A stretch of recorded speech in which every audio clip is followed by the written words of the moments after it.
There are moments when God's direction is clear, but it's not comfortable. He may ask us to forgive when we've been wounded, to wait when we want immediate answers, to release something familiar, or to take a step forward before we can see the full path ahead. In those moments, faith is not merely what we say we believe. Faith becomes what we choose to do. Scripture, Proverbs chapter 3, verses 5 and 6, trust in the Lord with all thine heart, and lean not unto thine own understanding. In all thy ways acknowledge him, and he shall direct thy paths.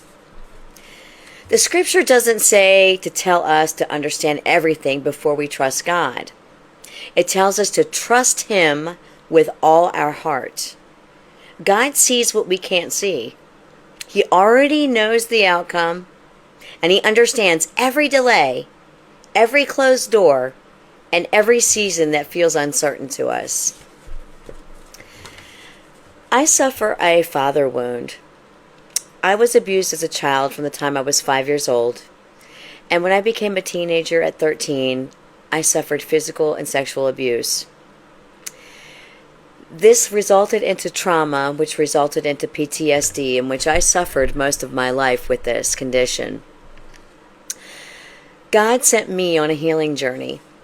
He had me sit down, he had me write a book, and page after page I began to heal. God also asked me to do something. God asked me to do something that was very difficult. See, I went to my mom after my father was abusing me. I would say I was 13 when it started with the sexual abuse, but when I was 19, I went to my mom and I told my mom what my dad was doing to me. My mom didn't believe me. She thought that I was actually lying to her. So much so that I had to actually tell her he was doing the same thing to my oldest sister, who didn't want to tell my mom about it ever. But I had to tell my mom that because I knew she valued the opinion of my sister.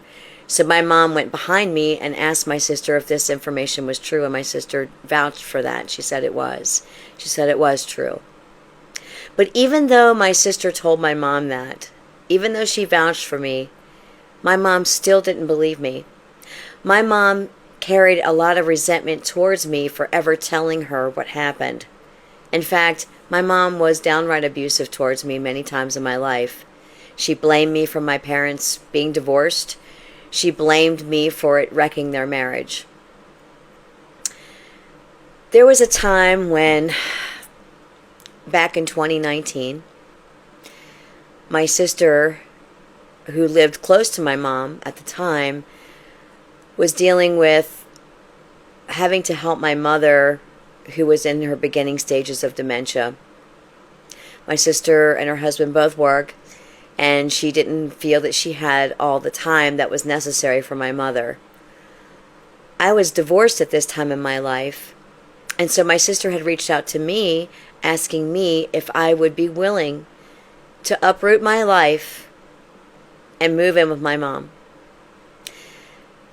And I was like, absolutely not. I'm not doing that. I'm not moving in with my mother.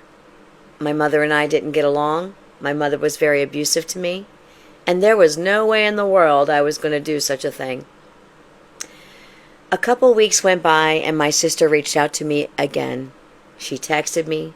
She emailed me, begging me and pleading with me to come and stay with my mother. Come and help. Come and take her to the doctors. Come and help out. I didn't want to do this. I did not want to go. And I told my sister that. I told her, I said, there's just no way. We don't get along. I dealt with enough abuse from my mom in my life. There was no way that I was going to be able to go and live there with my mother. My sister had assured me that my mom wasn't the same person, that my mom was more like in a childlike state at times due to the dementia. And she felt very strongly that it wouldn't be an issue. So I chewed on it. I went ahead and I went and put my things in storage, and I went and moved in with my mom.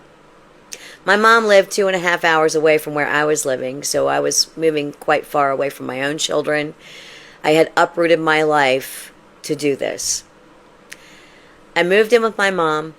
I helped her. I did the things that she needed to be done. She was having a hard time getting around, and she also had some animals and a dog that needed to be walked, things like that. So I did whatever I could to help. And it ended up being that my mom and I were actually getting along very well. I would get our dinners ready every day. I would make sure she was tended to. I would take her places. We would go shopping together. My mom was really enjoying this. My mom was having a very good time, and actually so was I. And this one particular morning, my mom had asked me if I would follow her to take her truck in, or her Jeep Cherokee in, to have it serviced. It needed to be serviced, and she asked me to follow her, and I agreed. I said, no problem, I'll do that. I followed her there. She got out of her vehicle and just sort of signaled to me and told me she'd be right back because she needed to drop off her keys. So I went ahead and I pulled around to the front of the dealership so that my mom could actually just come out the door and get into my car, and I would take her from there. But my mom, as she walked out the door of the dealership to come to me, never made it to my car. She dropped to the ground and suffered a terrible heart attack and a stroke.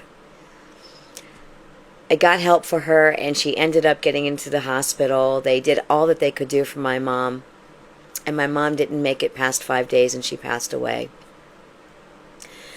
God had a purpose for me to come and stay with my mother.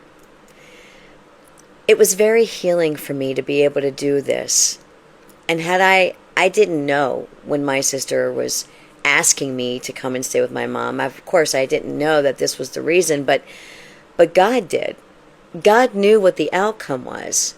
God knew how much time I was going to have with my mother, and He also knew that this was the healing that I was going to need to have between me and my mom. I was there with my mom when she dropped to the ground. I was there with my mom when I had to call for help. I was there for my mom. I was there with her in her most vulnerable moments. I was there. And God meant for that to be the case, for that to be me, to be there for her and with her. So see, if I hadn't have listened, if I hadn't have obeyed, I wouldn't have been able to get those wonderful last days with my mom that I so truly needed. God knew what the outcome was going to be. God knew what was going to happen in that time of my life. See, trust is rooted in knowing God. Trust grows when we remember who God is. He is faithful. He is good. He is wise. He is present. He does not abandon His children in difficult times. Scripture says, Isaiah chapter 41, verse 10, "Fear thou not, for I am with thee. Be not dismayed, for I am thy God. I will strengthen thee. Yes, I will help thee." God does not promise we won't face trouble. He promises that He will be with us in the midst of it. See, delayed obedience is still disobedience. Sometimes we know what God is asking, but we delay. Delayed disobedience can keep us from the peace and growth that God intends for us. So the bottom line is this: God may be calling you to forgive, to wait, to release fear, or take a faithful next step, or maybe even surrender a situation that you cannot control. Obedience may feel difficult. I know it did for me. But God's ways lead to peace and purpose. So let me ask you this. What do you need to trust and obey God with today? My hope and prayer is that you can ask Him for the strength and the courage to trust Him. What is He asking of you? What are you not laying down, or what are you not trusting or obeying that He's asking you to do in your life? My hope is that you will lift to Him and ask Him for the strength and courage to be able to trust Him and obey Him. And ask Him for the safest, best next steps that you need to take. He's not going to fail you. He never failed me. He blessed me truly by having me go and take those last days with my mom. And I didn't want to do it. I did not want to go. But He kept nudging me, and He kept nudging me to go because He knew what the outcome was going to be. And He knew, without a doubt, that I needed that healing from my mother. And my hope and prayer is that if you need healing, that you start this journey with Him today. Ask Him, lift to Him, what are the next steps that you need to take to begin this journey. May God bless you.